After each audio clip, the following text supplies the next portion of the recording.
I won't be nothing. Now they always say congratulations. Work so hard, forgot how to vacation. They ain't never had the dedication. People hate and say we changing, look we made it. Yeah, we made it. That was never friendly. Bonjour tout le monde, bienvenue à Radio B52, votre podcast du Québec numéro 1. Continuez à vous abonner à YouTube en cliquant le petit bouton rouge, s'abonner. Également à notre page Facebook, Radio B52, on part sur Night Train au micro. Les Jeux olympiques sont débutés, mes amis, et on veut vous parler des Jeux olympiques, mais sous un angle un peu différent. On ne parlera pas de performance, parce que ça, dans le fond, vous l'avez dans tous les médias traditionnels, les journaux, sur le net, finalement, un peu partout. Non, ce qu'on veut vous dire, c'est que le Canada, actuellement, au moment où on se parle, on est le 13 février, le Canada est 3e au classement des médaillés, des pays médaillés, avec 10 médailles. 3 médailles d'or, 4 d'argent et 3 de bronze. Devant nous, il y a la Norvège qui trône au premier rang avec 11 médailles, une de plus, et sur un pied d'égalité au deuxième rang, les Pays-Bas, parce qu'ils ont une médaille d'or de plus que nous. Mais finalement, on est comme au deuxième rang. 4e rang, juste après nous, vous avez l'Allemagne qui a 9 médailles. Et au 5e rang, les États-Unis d'Amérique de Donald J. Trump avec 6 médailles. Notre point est suivant. Le Canada, jusqu'ici, puis ça a été la même chose aux derniers Jeux olympiques d'hiver, performe à un niveau qui est absolument exceptionnel compte tenu de la population du Canada qui est autour de 37 millions. OK? On est 37 millions, puis on a 10 médailles. Les États-Unis d'Amérique, les petits mononcles de la Radio de Québec, là, sont 450 millions, OK?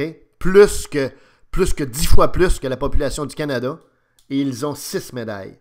Donc, on fait juste une petite règle du pouce, là, une petite comparaison, puis on voit à quel niveau d'excellence nos athlètes canadiens performent aux Jeux olympiques d'hiver actuels en Corée du Sud, et les récents Jeux olympiques, c'est la même chose. Et vous savez, on entend souvent dire ici, surtout dans les radios un petit peu plus terrestres traditionnelles, de petits mononcles un petit peu dans leurs pantoufles, les taquineurs de boulettes blanches, là, que les États-Unis, finalement, excellent dans tout, puis nous autres, on est poches dans tout. On résume, là, mais c'est à peu près ça. Tout ce qui va bien, c'est aux États-Unis uniquement, et tout ce qui va mal, c'est pas mal concentré ici, dans la région de Québec, dans la province de Québec, puis au Canada en général. Sans se fermer les yeux sur ce qui va mal, parce qu'effectivement, il y a des choses qui pourraient être améliorées de façon notable ici au Québec et au Canada, mais c'est la même chose également aux États-Unis. Donc, il faut faire la part des choses. Mais je reviens aux Olympiques. Ce qui est remarquable, en plus du niveau d'excellence de nos athlètes, c'est de voir l'apathie, la passivité dans les médias ici, au Québec. Les médias traditionnels, les vieux médias là, terrestres, là, les vieilles radios de mon oncle, les vieux journaux, puis toutes les vieilles affaires. C'est pas là que ça se passe, c'est sur les réseaux sociaux que les gens s'emballent. Mais les médias et la population en général, c'est de voir comment est-ce qu'on est comme indifférent à la performance exceptionnelle de notre pays, le Canada.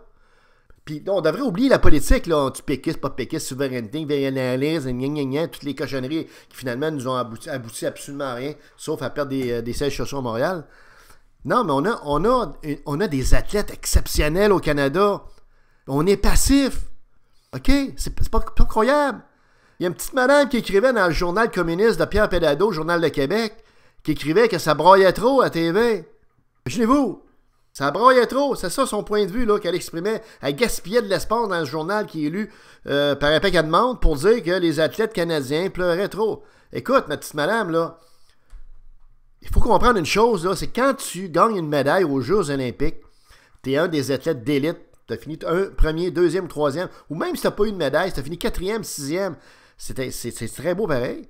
C'est peut-être normal d'être ému. C'est peut-être normal de relâcher nos émotions puis de pleurer un peu. C'est pas défendu, ça. OK? Parce que ces gens-là ont un entraînement de Spartiate. Là. Derrière ça, là, il y a un entraînement puis une discipline de vie qui est absolument incroyable là, pour aboutir à un résultat comme ça. Fait qu'ils ont-tu le droit de pleurer un peu? Ils ont-tu le droit d'être émus? Ils ont-tu le droit de lâcher un petit peu les émotions, lâcher les feelings une fois qu'ils ont accompli leur performance? Fait que c'est juste pour vous donner une idée de quel genre de commentaires complètement insignifiant. On entend à la radio, on entend... Mais c'est surtout de voir l'espèce d'indifférence générale. Tu sais, on est tout le temps là à se demander au Canada, mais oui, mais c'est quoi qui nous unit le Canada? C'est quoi qui... On dirait qu'il n'y a rien. Les Anglais sont gna puis les Québécois, ben c'est gna puis les Terre-Neuve, c'est des Newfies. Tu sais, il y a du monde complètement négatif. Il n'y a rien qui nous craint comme collectivité. Mais là, on aurait une bonne raison de se tenir ensemble puis de se craquer ensemble. On a des athlètes de notre pays qui performent à un niveau supérieur que les États-Unis d'Amérique à 450 millions d'habitants, tandis qu'on est 35 millions. On comprend-tu la même chose, là? OK? Fait qu'on est vraiment dans la Coupe Stanley, nous autres. C'est le Super Bowl des Olympiques, le Canada, actuellement. Là. Faut peut-être le réaliser. Il n'y a pas un hostie de commentateur de sport qui va le dire de même. Comprends-tu? Ils vont continuer à parler de Gary Price puis du Canadien de Montréal. Ils vont continuer à te parler, je sais pas de quoi, moi, du curling ou je sais pas de quoi. Moi. Tu sais, on n'est pas là pantoute. Pantoute. On cherchait tout le temps les crottes, les petites affaires négatives, plutôt que d'essayer de s'emballer collectivement puis de se réunir collectivement autour du succès monumental des athlètes canadiens aux Olympiques actuels. C'est absolument phénoménal ce qui se passe là. Le réalisez-vous? On est un petit pays en termes de population. Tout petit. OK? Puis regardez la performance de nos athlètes. On dirait qu'on est une société disloquée. Complètement disloquée. Tu sais, la main gauche ballotte par en haut, la main droite ballotte par en bas, la patte gauche elle ballotte vers la droite, puis la patte droite ballotte vers la gauche. On est une société disloquée. Sans émotion. Même le hockey qui traditionnellement réunissait dans le fond un peu tout ce pays-là, puis tout le monde en termes de passion, on se demande si c'est le cas. Parce que même le hockey, ça pue là. Tu sais, notre message, là, c'est y a-tu moyen... Tu sais, les Américains, prenez les Américains. Écoutez, ils ont gagné un grand total de 3 médailles d'or à date.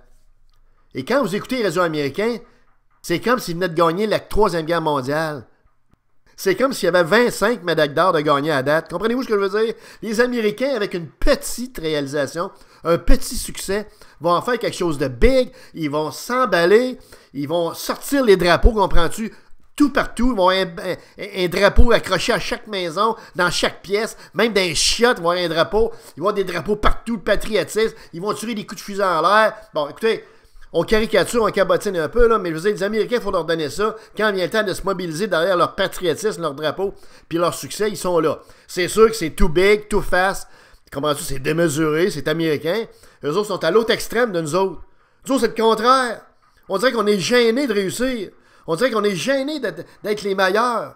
Puis on devrait se les péter, les hosties de bretelles, là. Parce que là, on est des meilleurs. Je sais pas comment ça va finir aux Olympiques.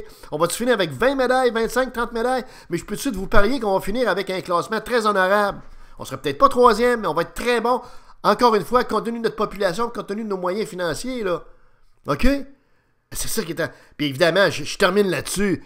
C'est absolument désolant de voir les commentateurs à radio ici à Québec. À Montréal, on est allé aussi également, c'est un peu la même affaire. Comprends-tu? Ils vont faire jouer du rap, comprends-tu? Puis ils vont se gratter en écoutant, comprends-tu? Les FX. Écoute, il n'y a rien qui se passe. Il y a juste à Radio-Canada, nécessairement, qui est le diffuseur, qui a un petit peu d'émotion. Mais là, on peut-tu, prendre un break puis se dire, regarde, là, ces athlètes-là, puis en plus de ça, ces athlètes-là, les grosses corporations canadiennes, là, enlevez-vous les doigts dans le nez puis encouragez-les, donnez-leur des commandites, parce que quand ils reviennent ici, 2 jours après qu'ils sont revenus, ils sont oubliés très souvent. Alors, ces gens-là font des sacrifices incroyables, puis souvent, ça va être des bons porte-parole pour initier un paquet de produits, un paquet de corporations. Let's go, réveillez-vous au Canada! Y a-tu moyen d'encourager d'autres choses que le Canadien de Montréal, que je sais pas trop quoi, moi, les Blue Jays de Toronto, puis tous les Fat Cats des ligues professionnelles qui se pognent le cul?